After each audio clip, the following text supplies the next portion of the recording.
So this was a good show. This was a really damn good show. And you know what? Like, say what you want about WWE's state of affairs right now after selling to Endeavor. A lot of people have theorized that the old geriatric lunatic is back in the chair. But I don't know about you, man. This felt a lot like a Triple H show to me. This has been a very difficult month being a WWE fan. We just got back from WrestleMania, and you could have swore the WrestleMania high is still there, but literally the day after the show, it was like back to bullshit. There was a lot of bullshit. We got the worst Monday Night Raw after WrestleMania history. We got a lot of just they were dragging their feet. We got this WWE draft that honestly I think created more problems than solved them, which was very surprising to me as we'll get into the show. We have a new world championship introduced into the company. That's a good thing to start off with. The World Heavyweight Championship is back in WWE. Triple H brought back the world title to give us a second world champion because it looks like they're going to be a little more serious with this brand split. I use those quotes for a reason because they're already fucking it up as we speak. And we are now segueing into Backlash, emanating live from San Juan, Puerto Rico, in the Coliseum. Michael Cole said the Coliseo de San Juan. This is I don't even remember what it was called, the but Coliseo de San Juan, de San Juan. And this is the very first WWE show from Puerto Rico, not counting the SmackDown beforehand, since 2005's New Year's Revolution. And it's a damn shame that we're not going to review that show for another couple of months because that would have been perfect timing. But it's been 18 years since a WWE show has been in Puerto Rico. And after this show, they better not wait another 18 years in the great words of Solomon Monster. I want every pay-per-view to be in San Juan because this crowd brought it.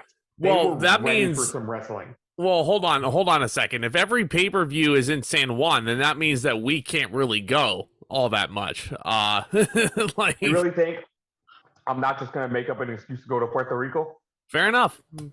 Yeah, but San Juan, Puerto Rico's crowd, we got to put them over because they brought so much energy and it really felt like every match was a big deal.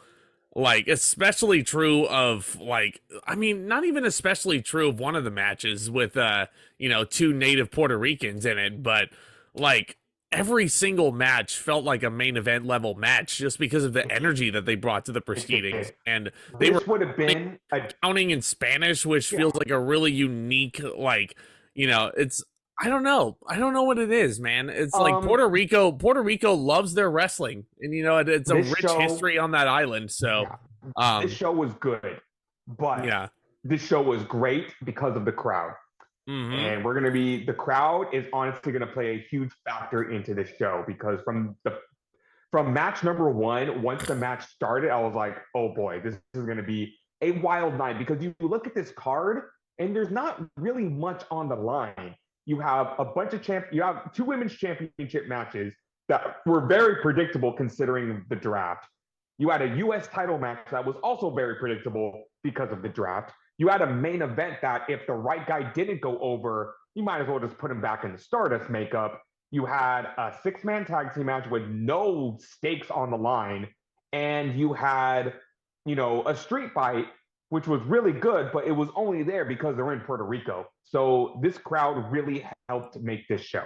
And you also had a match that was really, we'll get to that.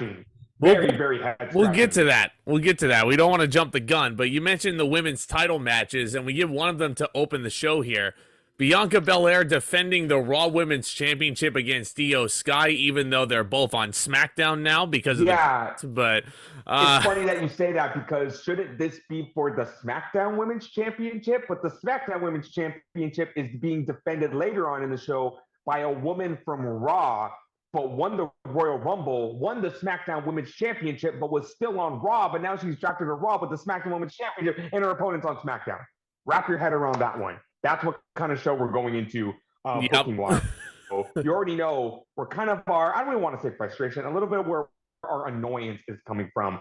But this match was anything but annoying. From the start, this crowd had Iyo Sky over like a mother, like Booker T would say. Mm-hmm. You could have swore that even though Sky was the heel and Belair was the face, they could have swapped roles easily and would have fit. This match had such an NXT black and gold feel.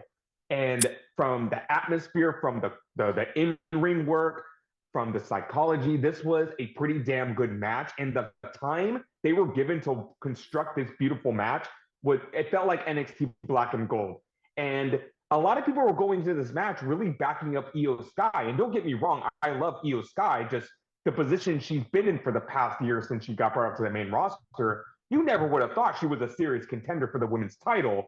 But it was really cool to see Triple H put her in this position, considering we just got Belair and Asuka. We've seen Belair and Bayley enough, and there's not a lot of other credible women on the roster. I don't even want to say Raw roster because they're on SmackDown now. You know, it was cool to see either Sky or hell, I would have taken Dakota Kai challenging Belair for this women's championship. And this match was a perfect contrast of Sky's high flying ability and Belair's grappling point is on point in this match. Yes. He is just such a damn good, like, a grappler. You know, I've compared her to John Cena with her strength, which she does put on display in this match. But I feel like whenever she gets into a sequence in a match where it's a lot of grappling, like she's really good at turning one move into another power move. It's just really damn impressive to watch. And this match started off hot with the crowd really on Sky's side.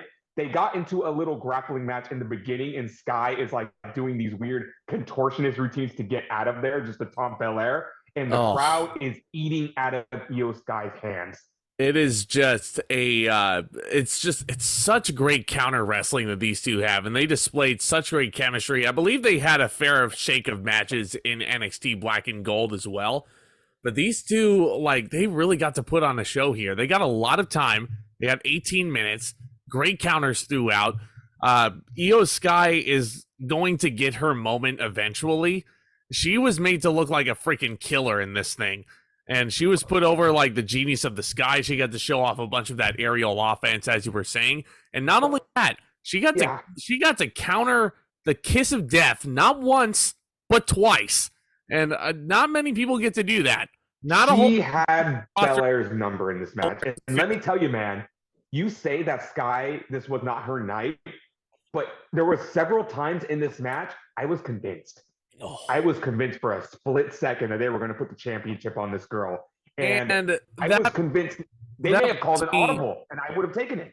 They should have called an audible. That leads me into one of my issues. Bianca Belair is now the longest reigning women's champion of the modern era. WWE is going through a phase right now where they really like breaking records, and they really want to modernize their record books. Like, would it really hurt Bianca's reputation if Iyo Sky won the title here? See, I get where you're coming from, but at the same time, considering the story that they were trying to tell in this match, I think it was necessary for Belair to retain her championship. But honestly, this reeks of Swerve in Your Glory versus Acclaimed from All Out 2022 last year.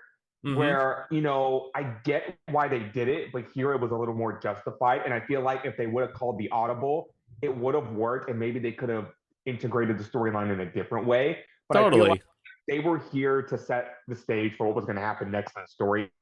And it worked for, and I know a lot of people, like, I went into this match hearing this crowd thinking it's not like they dislike Bianca Belair. It's like they really, really, really like Iyo Sky. But as the match was continuing, Bianca Belair was getting a lot of boos.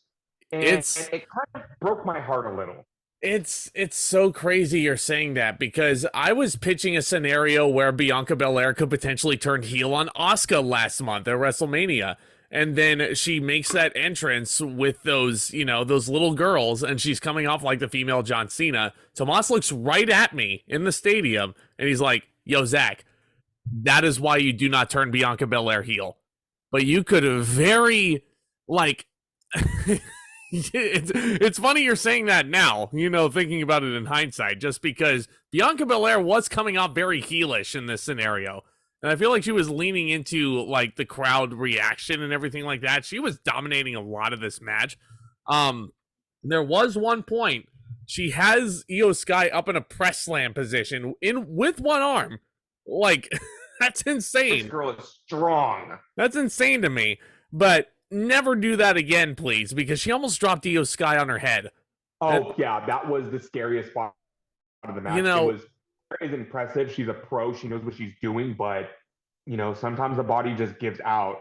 At one point in the match, Belair hits a fucking nasty sit-out powerbomb on Iyo Sky. That looked beautiful for a very close near fall in the match. We're getting to some really close near falls with Iyo Sky. Sky counters the KOD into a victory roll, and I could have swore right then and there they could have just put the title on her right then and there. It was so close. Yeah, like so close, but yet so far away. But now we get to the story that you were referring to. Yeah, Bayley and this part of the match, Bayley and Dakota Kai run down. Before that happens, this kind of was a pace breaker for me, and I feel like this happens in a lot of like big championship matches. Whenever you're kind of near the third act, the climax of a championship match, and the action spills to the outside, I feel like that's such a pace breaker. Yeah, sure, Sky got to hit her acai moonsault, which is the best moonsault in professional wrestling. Eat your heart out, Christopher Daniels. Iyo Sky has the best moonsault ever. But I feel like whenever a move is executed on the outside, you know damn well that's not going to be the finish of the match. It's wrestling psychology 101.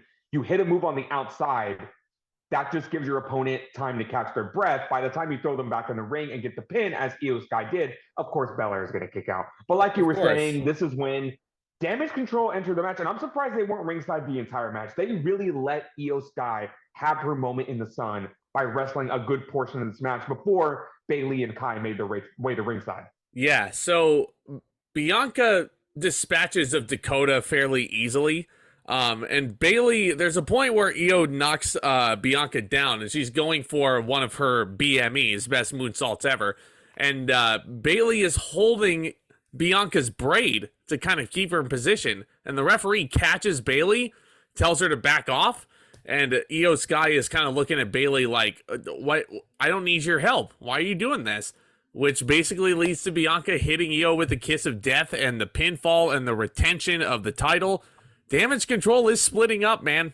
And I feel like this scenario worked out perfectly because right before Belair was going to hit a KOD, Bayley had the referee distracted, and Kai was able to hit one of her kicks, which set up for Iyo Sky's moonsault.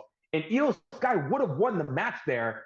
And Bayley was trying to hold the ponytail down, and that's when she got fucking caught, and that was the end of the match. And I'm just like, in a kayfabe standpoint, yes, Iyo Sky would have won the championship with Damage Control's help, but Bayley just, couldn't help herself, wanted to have her cake and eat it too. This match was fucking awesome. It was a great opener. Yes. But not just with the crowd.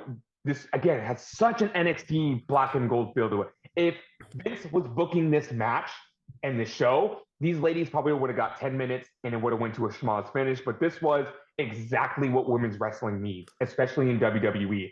I'm going to give this 4 stars. This was fucking excellent. I'm going to go 4 stars as well. This is actually my second favorite match on this show.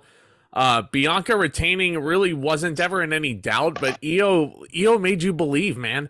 And I really do appreciate that this Damage Control thing. It looks like it's going to be a long-term build to a Damage Control triple threat and an eventual split off, with Iyo Sky becoming the babyface superstar out of this trio here. Yeah, let me tell you something. If this was Iyo Sky's audition for big main roster matches, she passed with colors. I would love to see them revisit this like 6 months down the line once Damage Control is all said and done. And then Iyo Sky challenges Belair for the SmackDown Women's Championship, having it be straight up babyface versus babyface. And then that's when you crown Iyo Sky. Iyo Sky could be the one to dethrone Bianca Belair, but we have a huge obstacle on SmackDown in the name of Charlotte Flair, which they're saving for a big fucking pay-per-view match. I have no issue with Bianca Belair being this dominant of a champion. She has earned it. She is the female John Cena. I would even beg to say she's the biggest woman star in WWE right now, and I see no reason for them to take the title off of her. Yes, this would have been a really key moment, But also, Iyo Sky is still a heel. She's still got the damage control stuff. And Bianca Belair, she just got to SmackDown. I think she needs to dominate SmackDown. And so let me honestly, pose who knows? let me pose this question to you then, because Bianca versus Charlotte was teased for this past year's WrestleMania that we were at. They could be building up to it for next year in Philadelphia between Bianca and Charlotte. Does it really need the title though? At this point, Yes. women's wrestling, like, Yes. I You don't need know, your man. big marquee championship match. I know I'm in the minority, and I know this is going to be tough, considering people are kind of starting to wear a little thin on Bianca Belair. I have no issue with her holding the championship for 2 years. I really don't. And I'm not saying her drop it to Charlotte Flair, but I just feel like, think about this. She could possibly win 4 WrestleMania main events in a row, or big time matches in a row, either winning or retaining a championship. She beat Sasha Banks in the main event of 2021. She beat Becky Lynch in 2022. She beat Asuka at this past year's WrestleMania. Honestly, I don't understand what the issue is with, we always complain about, you're not building these stars right. You're not making them dominant enough. Here is your opportunity. Don't say Bianca Belair is not a good enough worker, not a good enough character. She totally is. Dominance. She totally is. Yeah. She's earned it. Again, and I've heard people say, I think it was even Jacob that said, imagine that 5 years ago, Bianca Belair wasn't even a professional wrestler. And to see her just fit into this mold like a glove is just amazing. I'm a Bianca Belair merc. I'm sorry. I I can tell over her, and it's for a reason. I fucking love Bianca Belair, and honestly, who doesn't? Who doesn't? I never said I wasn't a fan of Bianca, but Bianca and Charlotte are both big enough stars that it doesn't really need the championship to elevate it to the next level. I mean, it can definitely be a title match. I'm not saying it can't, but you could definitely put the title match at WrestleMania and have it be a damage control triple threat. Also, this is saying a lot, because remember what I was saying when Bianca Belair was in NXT? I didn't like her. Yeah, she has grown exponentially, going from I really didn't care for in NXT. This is her championship match with Shayna Baszler. She started growing on me, and then when she got to the main roster, it's a trend. It's a trend on the ZNT wrestling show where we're both eating our own words, and this is another instance. Just like with this next match, Tomas. Wow, you would have thought I hit the random match generator on WWE 2K23 to come up with this match, because it is Seth freaking Rollins versus the Nigerian giant, Omos. How the fuck did we get here? I'll tell you, we fucking didn't. Goddamn thing happened. On an episode of SmackDown a couple weeks ago, they just announced Seth Rollins versus Omos. And then the following Monday, Rollins actually cut a pretty damn good promo on Omos, and MVP actually gave a legitimate reason, a logical reason for why Omos and Rollins are fighting. But my issue is, why did they do it like this? You could have had the promo on Raw, literally a week before, when Seth Rollins was doing diddly dick, not doing a goddamn thing since beating Logan Paul at WrestleMania. Omos not doing a goddamn thing since losing to Brock Lesnar at WrestleMania. Rollins could just be out there. Fans are singing his song, and then boom, Omos comes out. You have the big stare down. MVP says, just like he said in the other promo, it's my job to book big matches for my client Omos, and you're the biggest star on Raw. I want to take you down. Bada boom. You really want to do Rollins and Omos? There you go. But we were very anxious going into this match for a couple of reasons. They did an ass backwards. They gave you the ass backwards. Tomas texted me a picture of the graphic, and I'm like, that's a joke. That's not happening, is it? And he's like, oh, it is. And then the promo happens on Raw. You're right. They should have done the promo first and then announced it on SmackDown, but they didn't do it that way. But then we're sitting here thinking, okay, and I know I thought this, but I'm going to try and stop doing this. I think we need to stop just thinking Omos is the absolute worst fucking thing in the world. No. Because you know what? He's not. Yeah, he's the definition of wrong place at the wrong time. I didn't like Lesnar and Omos at Mania. because it shouldn't have been Lesnar and Omos. It should have been Lesnar and Lashley. I was skeptical about Rollins and Omos because there was zero story behind this match. But Omos is not the worst wrestler in the world. Omos is not the great Khali. Omos is not the Giant Gonzalez. There is, believe it or not, a good wrestler and a good performer in Omos. It's just very hard to book him in a day and age where big men in pro wrestling are very frowned on. This is not the days of Andre the Giant. This is not the days of God rest his soul, Vader. This is not the days of even like big spectacles like Khali. And even though Khali couldn't wrestle his way out of a fucking bag of Doritos, this is a totally, and I hate that for Omos because you know what Omos has that the great Khali and the Giant Gonzalez didn't have? Swagger. Exactly. Omos comes in there. Seth Rollins makes his entrance, and he's standing there in the spotlight as the crowd is singing his theme song. Omos hit a big boot out of nowhere. Yeah. Out of nowhere, while Seth is sitting in the spotlight, and he's like, why are they singing your song? I'm working on an Omos impression. Omos had such fucking swagger in this match because he was working the crowd. While working on Rollins, loved it. The crowd like, what? Literally picking his ear. It was fucking great. I loved it. And, to go back on my thing about Omos, while we were sitting in the stadium, and I've rewatched this entrance so many times, the way he is announced to the ring makes you fucking terrified of him because he's over 7 feet tall. He can crush your head like a grape. He is a very intimidating figure. And I will say in this match, Rollins and him put together a pretty damn good match. I never thought I would say that. I would never thought I'd expect that. Because who has Omos worked since going single? AJ Styles on a throwaway match on Raw. Bobby, he had to wrestle Braun Strowman. He had to wrestle Bobby Lashley. He had to wrestle Brock Lesnar. All three of those guys, great wrestlers in their own right, but not a guy that can work like Rollins. And I love the big little man aesthetic. Even though Rollins is not a small guy, he himself is 6 foot tall, but he is dwarfed by Omos. And it was really the story of Omos is playing the power game. Like you said, he hits Rollins with a nasty boot, and also Rollins is selling his ass off for Omos. Bumping his ass off for Omos. After that big boot, by the way, Rollins runs at Omos. Omos freaking obliterates him, turns Rollins inside out, and it looks like a freaking car wreck. And I'm like, this match is going to be fun, isn't it? Yeah. This is going to be a lot more fun than I was expecting. Omos, he's working Rollins with his big clotheslines, his big boots. He actually does a pretty decent rendition of Undertaker Snake Eyes into the big boot. He's pretty agile, all things considered. Taker has put Omos over himself in podcasts, so I'm sure Taker has been working with Omos like one-on-one like that. Yeah. So.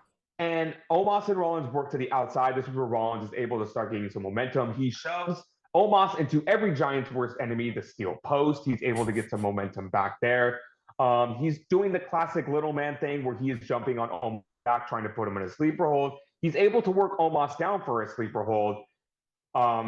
It's a lot of that dynamic. I thought it was really fun. Omos is hitting sidewalk slams. Every time Rollins starts to get some offense, Omos immediately snuffs it out with the big power move. I think this match was structured in the best way possible. It wasn't boring. It didn't, drag. Omos wasn't just, slowly working over Rollins like in a Khali way. I'm going to stop it there. I'm never going to compare Omos to Khali ever again because that's not a fair comparison at all. No. Rollins makes his big comeback. He hits Omos with a frog splash and he kicks out at 1. A move that is a great false finish in most Rollins matches. Rollins goes for the curb stomp first, and Omos does the Lashley spot where he uses his arm strength to keep Rollins from hitting the curb stomp. But then later, fucking impressive. Yeah, Rollins does eventually hit a curb stomp. Omos kicks out of it, and Seth is like, what do I need to do to put the Giant away? Before we get to the finish, this was kind of a spot I kind of found a little unnecessary because it went nowhere. MVP was distracting the referee. Also, the crowd was giving MVP so much shit, and I loved it. Oh, man. So great. MVP, while he was distracting the ref, slid Omos's cane to Rollins. And I thought, oh shit, Omos is going to use the cane and probably win this match. No, Rollins immediately hits a curb stomp and the cane goes flying out of Omos's hand. So I'm just sitting here thinking, what was the point of introducing the cane if it wasn't even going to be a factor? Yeah. Also, really, Omos does not need a weapon. He does not need to cheat to beat Rollins. Nope. He does not. He does not. Seth dispatches of MVP after that, and then he decides to go to the top rope. Omos is woozy. He's kind of keeled over. He's doubled over. Rollins hits a super curb stomp off the top rope and puts Omos down for the 3 count. This match was awesome. 3.5 stars. Really enjoyed it. 3.5 stars. This was really fun. Rollins put over Omos and Omos put over Rollins. My only fear for this is that a lot of people have made the good point, and I agree.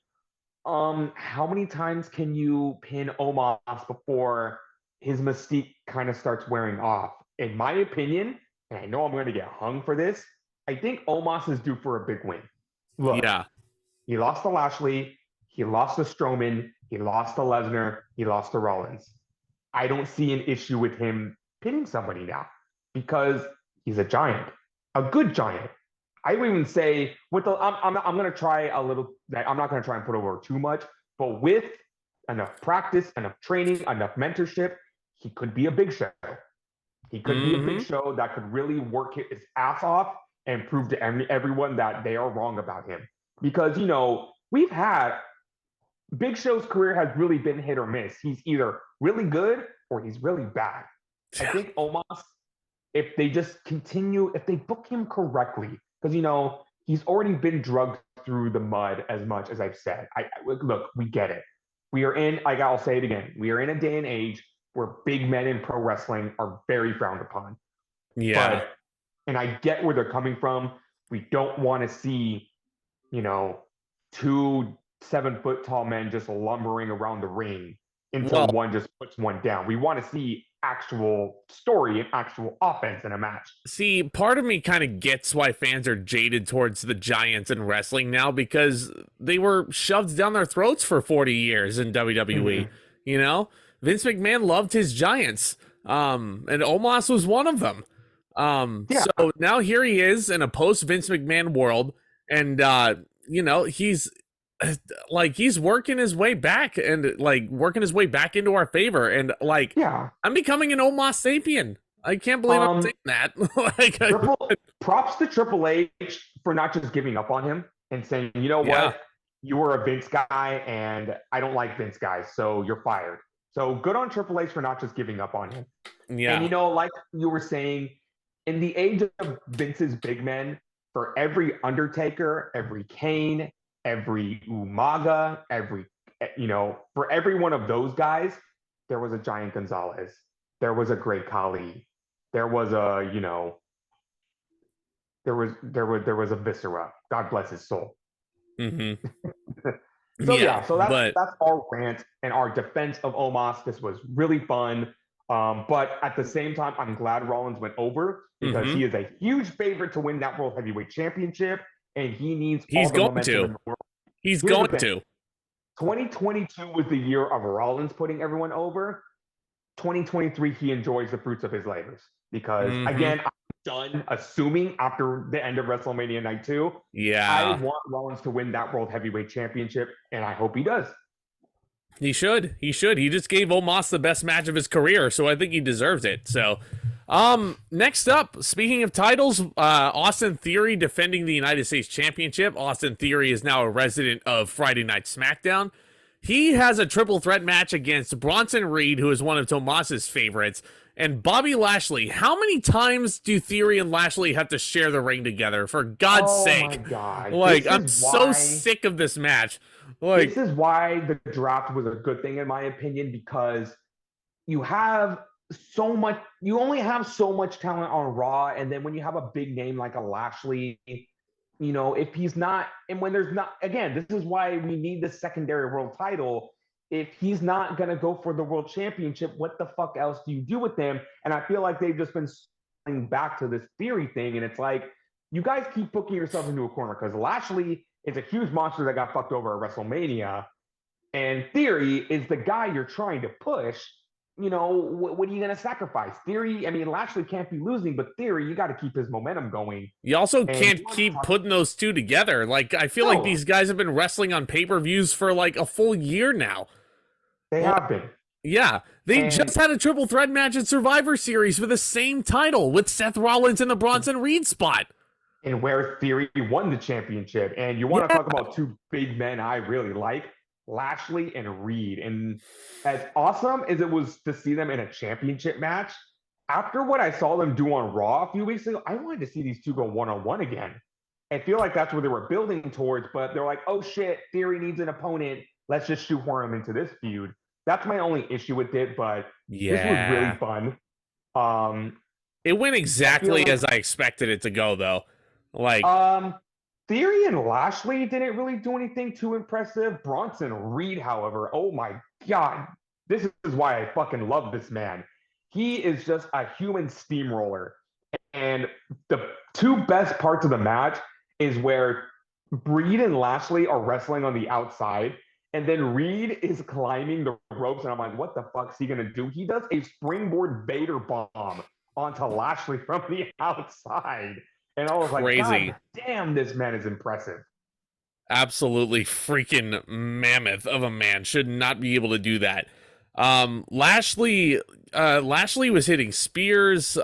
He was putting the full Lashley on Austin Theory, but then oh man, this is an insane spot too. So Theory bounces off the ropes to escape the full Lashley. He has Lashley in a roll up. Reed hits a tsunami to break it up. And I'm like, good Lord. Good Lord. This is physical. That should have been the finish. But, big fucking but. Reed got drafted to Raw. Theory got drafted to SmackDown. And I know you're saying, so what? I'll tell you what's what. Gunther got drafted to Raw. So there's no way they're going to have both mid-card championships on the same show. And let me tell you right now, I would fucking love to see Bronson Reed versus Gunther. You want to talk about big love that match. Oh, I would fucking love to see that match. That's a sexy big man match on paper if I ever saw it. For sure. And then Reed goes for a fucking moonsault. You could tell Vader was his favorite wrestler growing up because that was a thing of beauty. Vader, Bam Bam Bigelow, people like that. Again, yeah. So unfortunately, Bronson Reed, it's not his time in this match because he is a lone wolf on Raw against two SmackDown guys. Lashley hits Bronson Reed with a spear. Theory throws Lashley out of the ring, and in a very WWE style finish, goes and pins Bronson Reed, picking up the scraps to retain the title. Theory is gonna probably break the U.S. title record eventually. If he makes it to Survivor Series this year, he will break Jon Moxley's U.S. title record, which I'm sure WWE would love to do. I'm sure they would love to do, since Moxley is a diehard AEW guy right now. But so here is my fantasy booking, but I don't know if WWE would do this right away or maybe even wait to Survivor Series. Now that we have two world champions again and we have two mid-card champions on different shows, there is one man on SmackDown, and you know exactly where I'm going with this, that I think would be perfect to turn babyface and have him beat Theory for the United States Championship for a huge pop. Yeah. LA Knight. Please, I want LA Knight to be the one to dethrone Austin Theory for the United States Championship. I feel like it really just writes itself. You could also make arguments for guys like Cameron Grimes, who's making. Oh, I would love that. You could make arguments for guys like AJ Styles. AJ Styles, but Styles I would like to stay in the main event. But there's a lot of new blood on SmackDown. I don't want it on Sheamus. I think that's just a consolation prize. That's not the championship. Sheamus never won. I want to see Roman Reigns versus Sheamus, goddammit. But I'm getting off topic. This was a fun match, but very predictable. I'm going to give it 3.25 stars. Yeah. I'm going to go 3. Yeah. It wasn't it wasn't like a knock your socks off type of match. It went exactly as I predicted it would go in terms of the finish and everything. Please separate Theory and Lashley. I do not want to see them wrestle each other for a long time. Like, way too many times to count. But Yeah. Also, you like big meaty men slapping meat. That's what you got from Lashley and Reed. Theory was also super impressive in this match. There were a couple of spots where Lashley had the hurt lock and Theory was legit powering out of it. Let me tell you, Triple H is doing Theory right. Mm-hmm. He sure is, making Theory earn it. So, okay, here we go. This is a match that was never in any doubt in terms of the finish, but... Yeah, but you want to talk about... Here's a match I did not think was going to hit me as emotionally as it did. It is Zelina Vega challenging Rhea Ripley for the SmackDown Women's Championship. Rhea Ripley has drafted to remain on Raw. Belair's on SmackDown, so you know what that means. There's going to be a title swap. To just get my thoughts out of the way, I didn't think the Women's Championships needed to switch brands. I get it. Judgment Day is a Raw act, and maybe they just want to switch things up for Belair, but... It just, what was the point of Rhea Ripley going through winning the SmackDown Women's Championship if it was just going to turn right back into the Raw Championship? But I digress. This match happened for one reason and one reason only. For Zelina Vega. Zelina Vega has never really gotten her opportunity in the spotlight. Also, the LWO is the most over thing in WWE right now. They are the highest merch sellers in the company, which is fucking awesome. So happy for the LWO. And she came out straight up wearing the Puerto Rican flag. And her family was in the audience. For people who don't know, Vega's father died in the 9/11 tragedy, which she has said and many times before. So she dedicated the match to her father. And this crowd was just exploded for Zelina Vega. She had tears in her eyes. Fuck, I was choked up watching that entrance. It was so cool. Even the ring introductions, like she had a hard time keeping it together. Like, oh yeah, it was really, it was such a moment. Yeah, I wasn't expecting it to hit me like that, but I was so fucking happy for her. And here's the thing: it's the return of my least fucking favorite trope in pro wrestling right now. We saw it 3 times over WrestleMania weekend. And here it is again, but it's more than justifiable here. And you know what I'm talking about? The super extremely over babyface. That's the underdog that you want to see win the championship, but she's not going to win the championship. Here, I get it. But I literally just saw it 4 times in the span of 2 months. Excuse me for getting a little jaded over it. Yeah, but so again, you got to understand it because Rhea Ripley just won the belt. And they just did all this hard work to put Rhea Ripley on the same level as a Charlotte Flair after she lost to Charlotte Flair so many times. She was not losing this match. Like, no matter where you put it, no matter who you put in front of her, she was not going to lose. Yeah, and I get it. That's why I say this is more than justifiable. But, again, excuse me for being a little jaded after seeing Bryan Danielson not beat MJF for the world title. Eddie Kingston not winning the Ring of Honor world title. Mark Briscoe not winning the television title. Cody Rhodes not winning the World Heavyweight Championship. So, excuse me. More on that later. This match was pretty standard. I thought Vega and Ripley had good chemistry in this match, considering they were only given 7 minutes. It was a lot of, again, big woman versus little woman. Love that shit. Yeah. And Rhea Ripley is the queen of selling DDTs because Zelina Vega hits a nasty DDT on her, and she just swore that she almost popped out of the ring with that one. Rhea Ripley didn't know where she was. I love her facial expressions when she sells the DDT. She's like, where did she... I'm going to make a wild comparison. This is the match Ronda Rousey and Shotzi wish they had at Survivor Series. Oh yeah. I mean, this is still this is probably the weakest match on the show for me, just because I knew where it was going. But at the same time, it's also like, it's not horrible, it's not dreadful or anything like that. No. But also considering, again, Rhea Ripley got drafted to Raw, Zelina Vega staying on SmackDown. They're not going to have both women's championships on the same show. So even if there was a sliver of hope of Vega winning the title, it wouldn't make sense right now. Nothing too crazy in this match. Again, Ripley is overpowering Vega the entire... I thought it was funny that Vega's mom threw a chancla in the ring, and Michael Cole says, people of Mexican heritage know exactly what that is. And shout out to Solomonster. He said on his podcast, He goes, "Oh, I got a bar of soap in my mouth when I was little. I would much rather take that than getting a flip flop thrown at me." Oh, Solid Monster, you poor naive soul. You don't get a flip flop thrown at you when you're Mexican. You get fucking beat with it. Yeah. So I watch your fucking mouth. Mm-hmm. So don't come at me. So I thought that was a really funny spot. Nothing really special at the end. Rhea Ripley hits a nasty looking riptide that Vega sold beautifully, and Ripley retains the championship. I'm going to give it 2.5 stars, mainly for the moment in the crowd, how much they got behind Vega. And I like Zelina Vega. I'm a Zelina Vega fan. Yeah, Vega gets a well-deserved standing ovation at the end of the match, too, from her hometown crowd. She hugs her family at ringside. Again, a babyface with her family in the front row, and she loses the championship match. Look, I understand that in pro wrestling, you don't always get the happy ending. But when the fuck do we get the happy ending? Are you telling me the happy ending just doesn't exist? Sami Zayn and Kevin Owens is not enough of a happy ending. I'm sorry. I said it. Sami Zayn and Kevin Owens winning the tag team titles on night 1. That's not enough for me. I want a story. Yeah.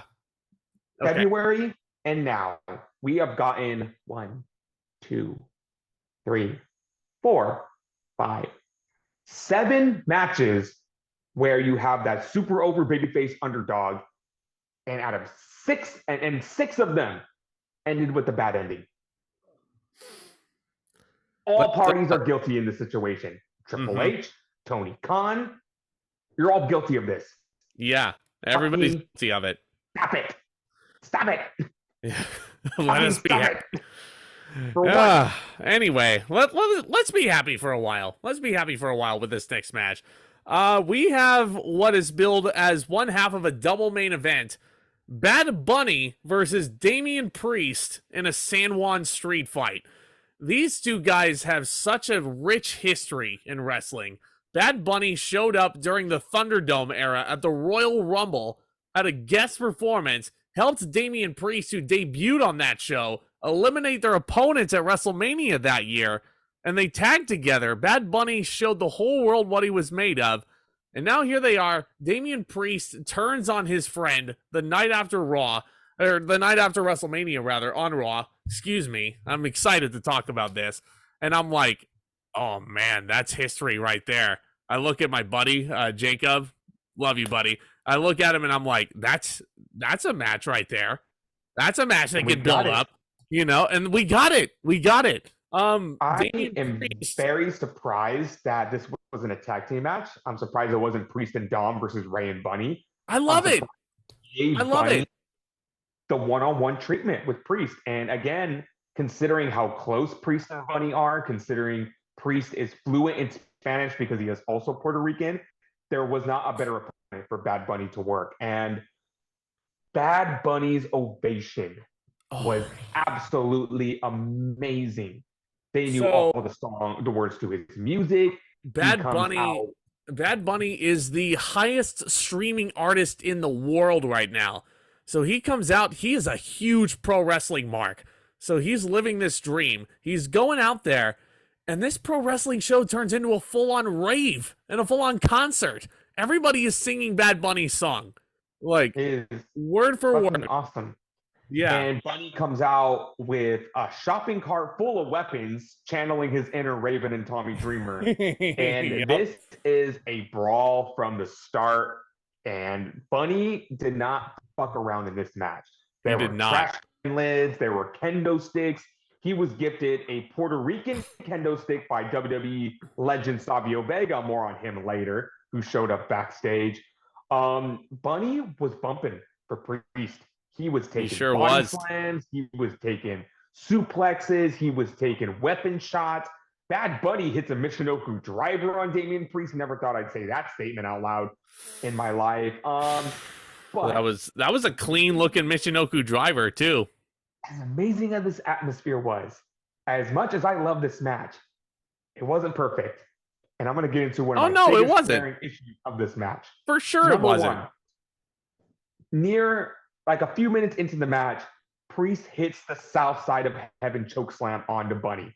Beautiful looking move. 1, 2, and he pulls Bunny's shoulders off the mat. A classic heel move saying, I'm not done with him yet. But let me ask you something. See, why? Why? Why is Priest not done with Bunny yet? He's fighting a rapper. He's not wrestling for a championship. He's not in a blood feud with another wrestler. He's not in a jobber match where, he's going to finish him off any second. He's wrestling Bad Bunny. He knows what of a humiliating loss this would be to him in his reputation if he takes a loss. Why not just finish him off then and there? See, I get what you're saying, and this didn't really bother me as much as it bothered you, because I've seen this in wrestling for years. Like, I could just list off so many examples off the top of my head. Like, for some reason, I have the 1999 Royal Rumble on it in the background, and Austin could have very easily thrown Mr. McMahon out right away. But he wanted to teach his boss a lesson. He did not throw him out right before the number 3 entrant came out. He wanted to continue beating up this man, and he wanted to keep teaching him a lesson. How did that match end for Austin? Oh, it didn't end well. Did not end well. But, I mean, the thing is, I just hate that trope in general, because why are you going to even entertain the idea that you might lose this match because you decide to have an ego, decide to be a dick, and not beat your opponent when you had the opportunity to? Well, Damian Priest wanted to beat up his old friend some more. He wanted to teach his old friend a lesson, I guess, this is just a trope that bothers me. Yeah, the action spills into the audience, which I did not think this match was going to go into the concourse, or the stage equipment area. And this is when Bad Bunny takes a broken arrow off the set through a table. And I'm like, oh my God, Bad Bunny. I love Bad Bunny, dude. He took a nasty ass bump. And again, Priest had the match won, and then he tells the trainers, it's not done until I say it's done. And I'm just like, Priest, fucking end this. You beat this man enough. And it was a pretty evenly matched, fight. You don't understand. Damian Priest was not on the WrestleMania card. This was his WrestleMania. He was going to make this count. He had to. Absolutely had to. So many false finishes in the match, kind of like in a bad way. But I love this match. Don't get me wrong. I really, really, really like this match. And then we get back in the ring, and this is where the fun begins, because Judgment Day finally makes their way to the ring. Finn Balor and Damian Priest. And then Rey Mysterio hits the ring. Rey Mysterio hits the ring, and he's getting outnumbered as well. And then Carlito comes out. Oh, I was not expecting Carlito to come out. Fucking Stone Cold Steve Austin ovation for this man. He comes out, he takes out Judgment Day, he hits Balor with a backstabber. That man revolutionized that move. So as many backstabbers you see in pro wrestling today, you have Carlito to thank for that. It was originally called the Backcracker. He turned it into the Backstabber, which is a great name for a move. And then he's done something he has not been able to do for a long time.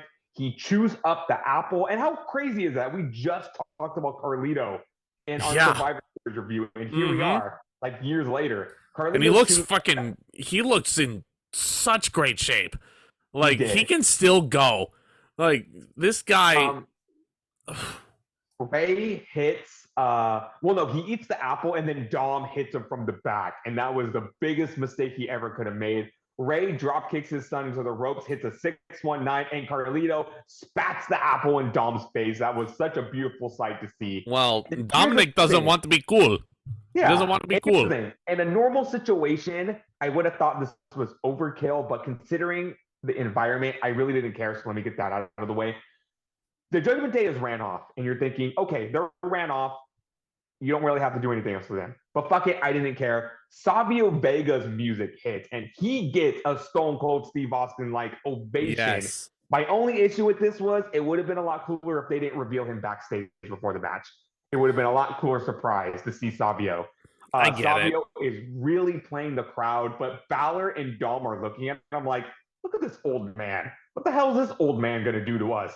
And this was so obvious, so it wasn't a surprise. Savio motions to the back. Here comes the rest of the Latino World Order. So now you've got Ray, Carlito, Savio, Escobar, Cruz del Toro. I'm sorry, I get that name mixed up. And Joaquin Wilde. So it's like a 6-on-2 Boy, I'll take random wrestling factions for 200, Alex. the Latino World Order? No, I mean, it just sounds like, I mean, to me, like, I mean, obviously the Latino World Order, like, if you were to tell me this would be a faction a year ago, I would have been like, there's no way. Number one, for sure. they're not gonna turn Legado del Fantasma baby faces. We're not gonna see Savio Vega in the WWE ever again. Carlito is probably one and done at the 2021 Royal Rumble. And here, lo and behold, Carlito and Savio both come out wearing LWO t-shirts. So they're honorary members. And it's like, it's so cool. They're beating the hell out of the Judgment Day, and it's poetic justice because, you know, considering what Judgment Day has done to everyone on Raw the past year or so, and they just beat the hell out of them. Savio is chopping the hell out of them, and then they go to the back. And then you finally remember there's a match going inside of the ring. Bad Bunny and Damian Priest. Yeah, this is where also earlier in the match, Priest selling in this match was amazing because Bunny grabs a chain and he wraps it around Priest's leg, and Priest is screaming, no, please, no. And then Bunny just slams Priest's leg into the post. Oh. This is where that comes. Priest, just his idiocy of not beating Bunny in the match comes back to bite him in the ass because Bunny turns around and Priest is going for like a spinning kick, but the leg gives out on him because it's been weakened. Bunny then puts on the figure 4 leg lock, which gets a huge pop.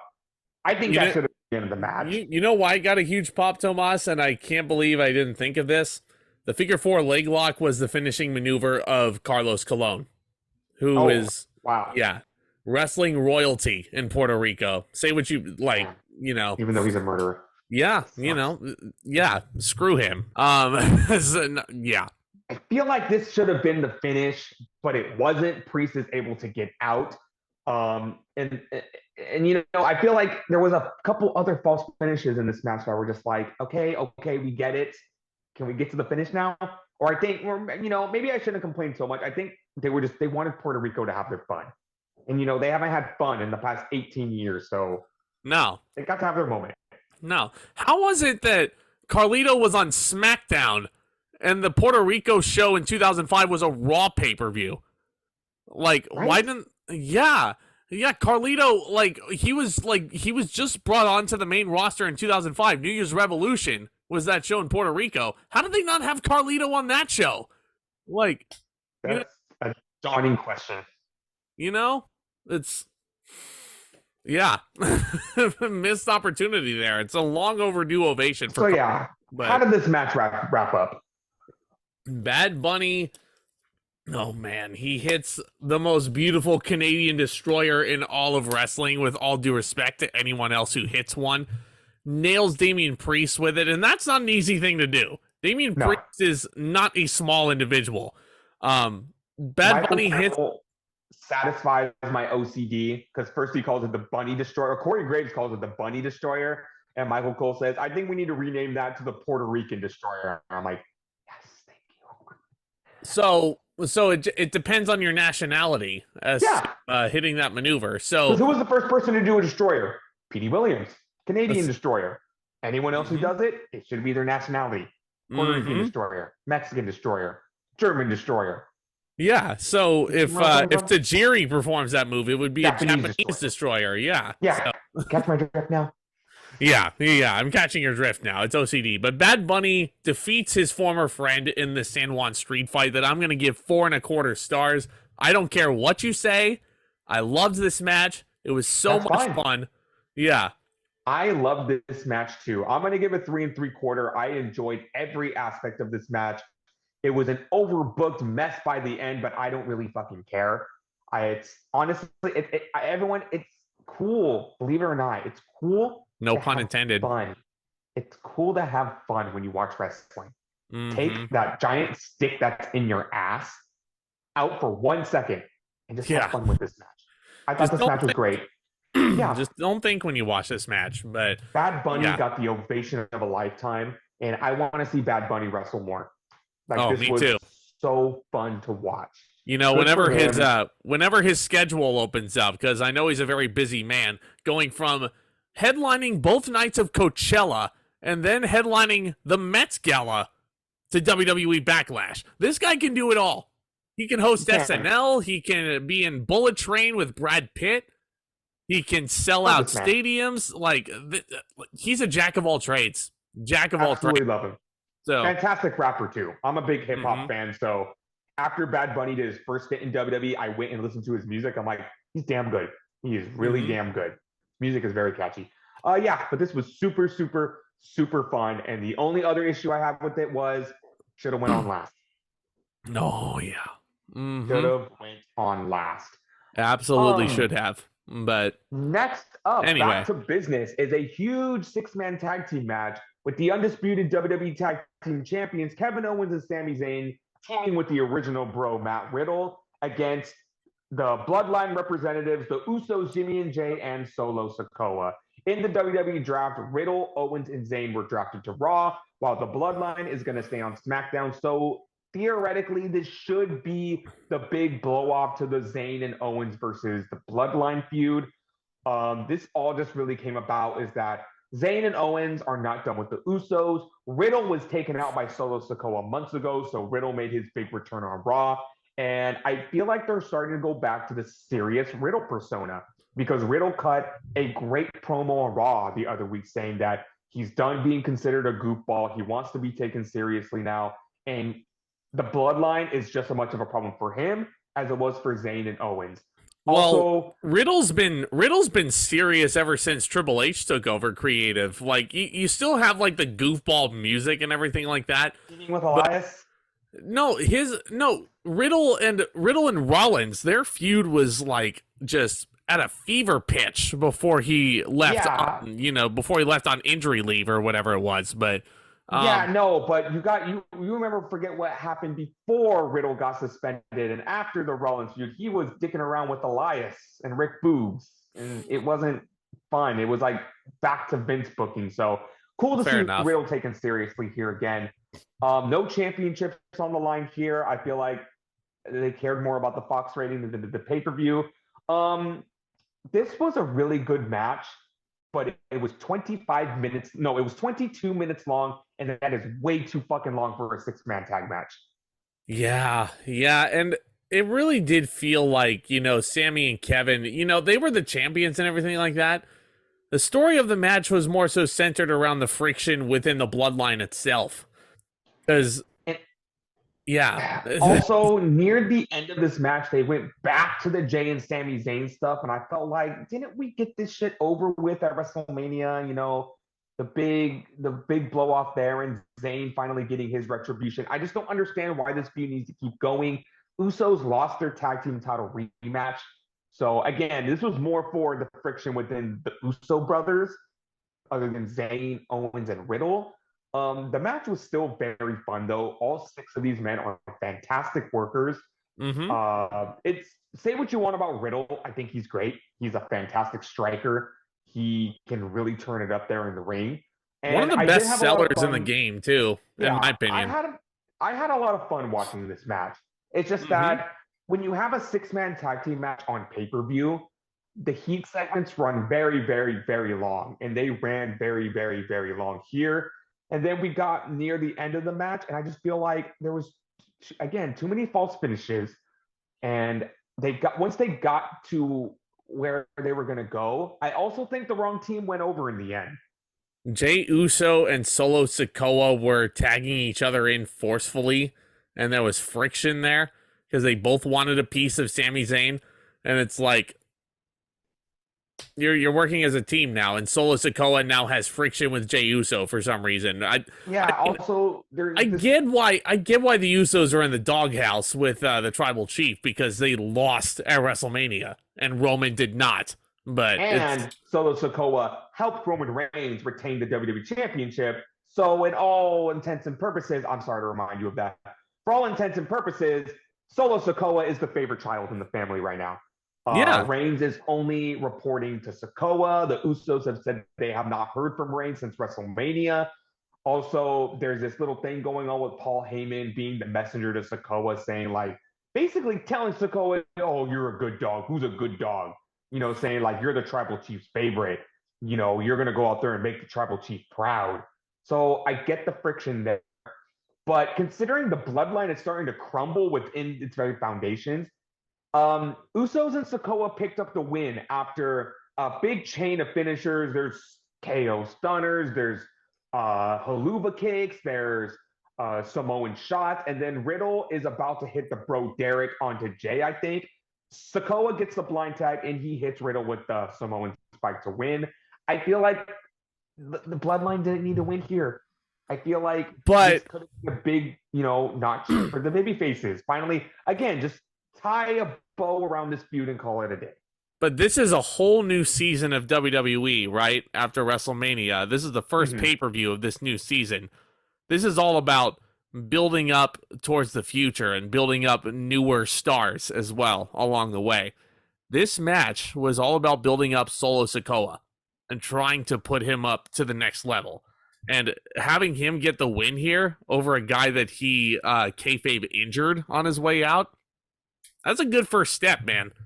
And having him be Roman's new right-hand man also, and how they're portraying Solo, like, I'm digging what they're doing with him, man. I can't believe I'm saying that as someone who was indifferent towards Solo Sikoa when he was in NXT.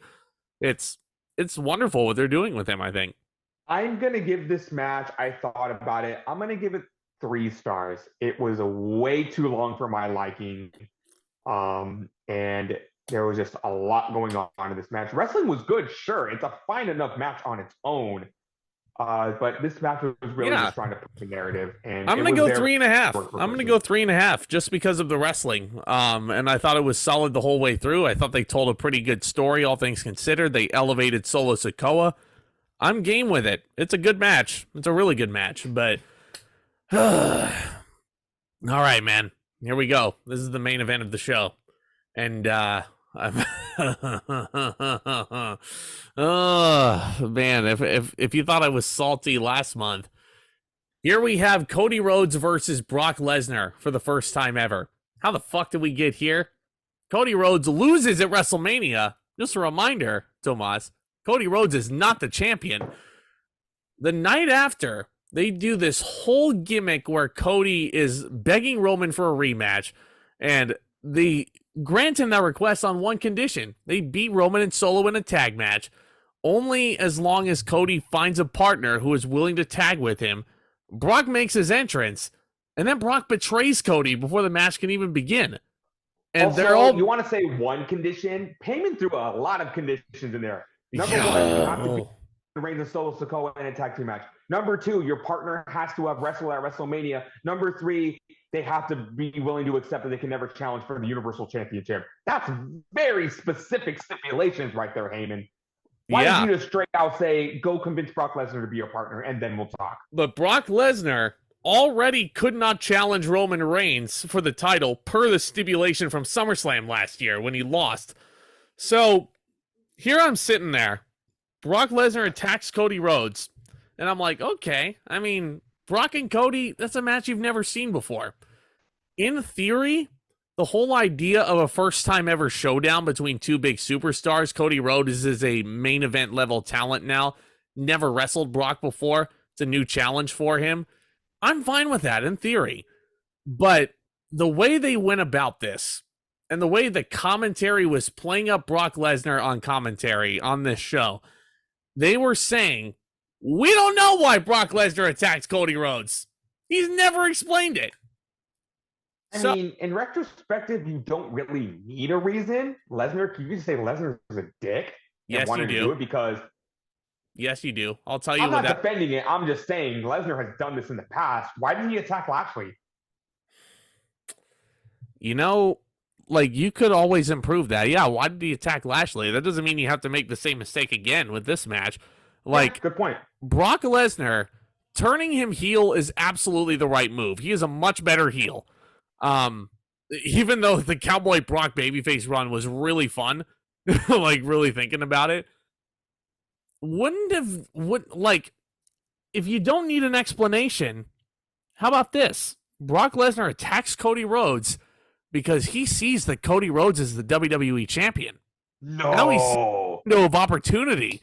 He can't challenge Roman anymore. Roman's not the champion. Cody is now. So that puts a huge bullseye on Cody's back, and Brock freaking pounces on it like a freaking You mean animal. put the WWE Championship on Cody Rhodes and have his first title defense be Yes! the biggest one of his life against Brock Lesnar? Yes! That's a terrible idea. You know why that's a terrible idea? 1,000. Fuck 1,000 days. Wrestling is so easy. You don't need to break all these records. Fuck the records. Roman Reigns already has beaten so many records. I don't give it. I fucking hate records. That guy standing behind a tree, rubbing his hands together and licking his lips? That was Triple H looking at 1,000 days. Sacrifice a moment for 1,000 days. But anyway, in a match that should have been for the championship, Cody Rhodes comes out, and this crowd still fucking loves Cody Rhodes, man. Yeah. You know, it's good that the crowd is not giving up on this guy.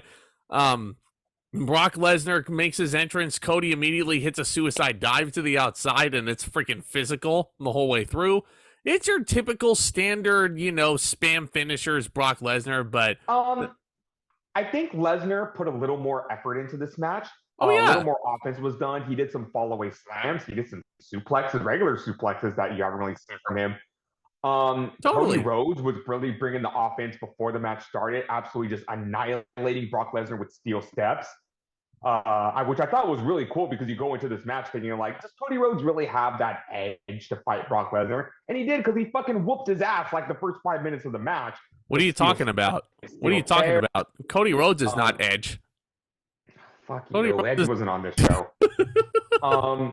Cody Rhodes is coming in with a flurry of offense of just beautiful disaster kicks and Cody cutters, which I thought was really innovative if you think about it. Most of Rhodes' offense was jumping off the ropes. And then, of course, Brock Lesnar starts Suplex City. The crowd's counting along in Spanish, which I thought was really funny. Yes. Cody Rhodes hits 2 crossroads, and that's not enough to put Brock Lesnar away. Brock Lesnar does not hit an F5 in this match, which I thought was really Yeah, he does. Yeah, Brock hit 1 F5 and Cody kicked out of it. Damn, that finisher is so fucking useless now. Brock should hit it off the top rope. No. You know what Brock should do is he should upgrade his finisher to a shooting star press. Hell no. Give it another try 20 years later. Lesnar is still on his, he's on his flurry of German suplexes. And when he's going for another German, Cody Rhodes is trying to clutch on the turnbuckle pad for dear life. And he rips it off in the middle of a suplex. It goes flying out in the audience. That was a cool souvenir for somebody to get. But when Lesnar is trying to get Rhodes up for another German, Rhodes is able to counter, and he shoves Lesnar into the turnbuckle, the exposed turnbuckle, and Lesnar's head splits open on contact. The blood immediately starts gushing. And when that happened, I'm like, oh shit, I'm getting John Cena, Brock Lesnar 2012 like vibes off of this match. And I was really enjoying it. You don't say. Rhodes is immediately zoning in on this open wound, just closed fist to the top of the head. There's this really fucking cool visual after that with Lesnar latching on the Kimura lock. Bloody faced. Rhodes is screaming, Lesnar has a reputation for breaking arms with his moves, so I was wondering how Rhodes was going to counter it. And then they do my least fucking favorite finish in the world. I fucking hate this spot so much with a burning fucking passion. He has him in the Kimura lock. Rhodes is able to roll him up, and he pins him in the submission hold. Fuck that finish. I hate it. Man. Hate it. You're really passionate about Cody Rhodes getting a win back here.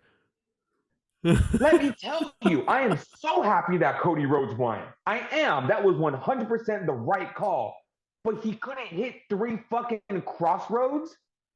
This match should have been a street fight in itself. This should have been no holds barred. They're saving that for Saudi Arabia, buddy. On the steel steps, or on the announce table, or on a steel chair. And I don't want there to be a second match in this feud, but I know the feud's going to still go. And this should have been a definitive win for Cody Rhodes to show him he's not fucking done. The story's not fucking over. But they went the fucking bullshit, the lazy ass finish. It's the same finish in Saudi Arabia with Lashley and Lesnar.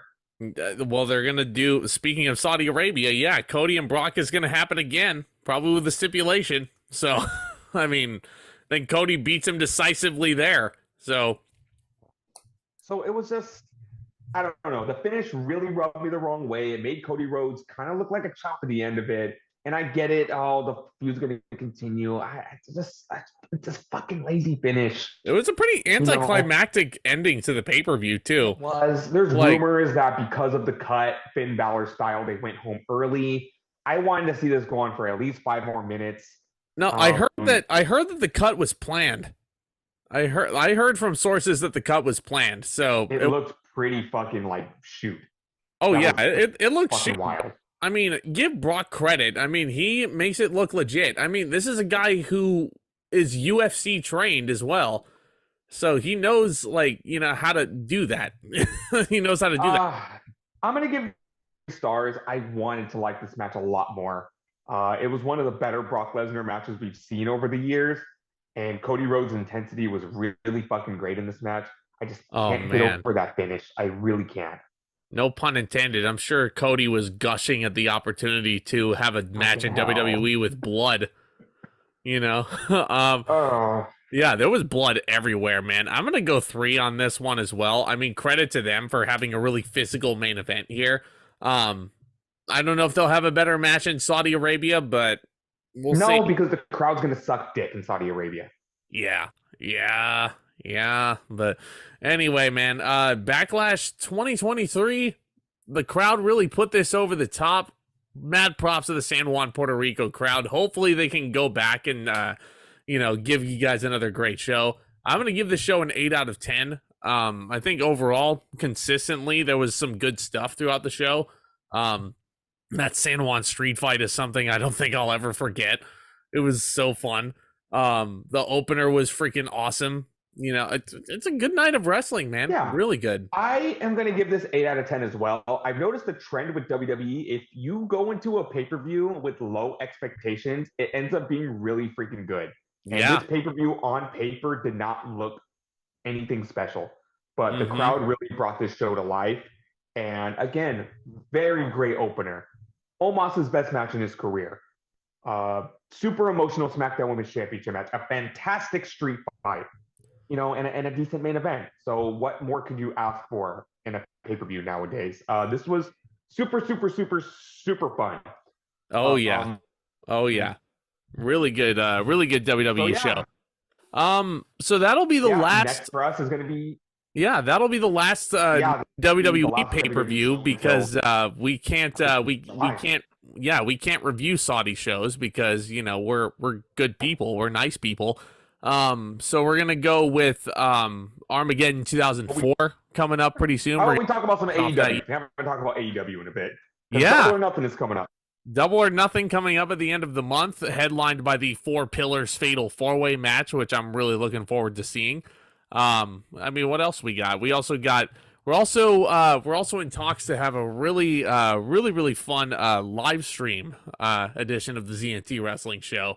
And we have a very special anniversary edition coming to you guys. It should be a really fun podcast. But yeah, tune in, guys. Hit that subscribe button. Hit that thumbs up as well. Thank you so much for tuning in as always. And keep an eye out for the next one.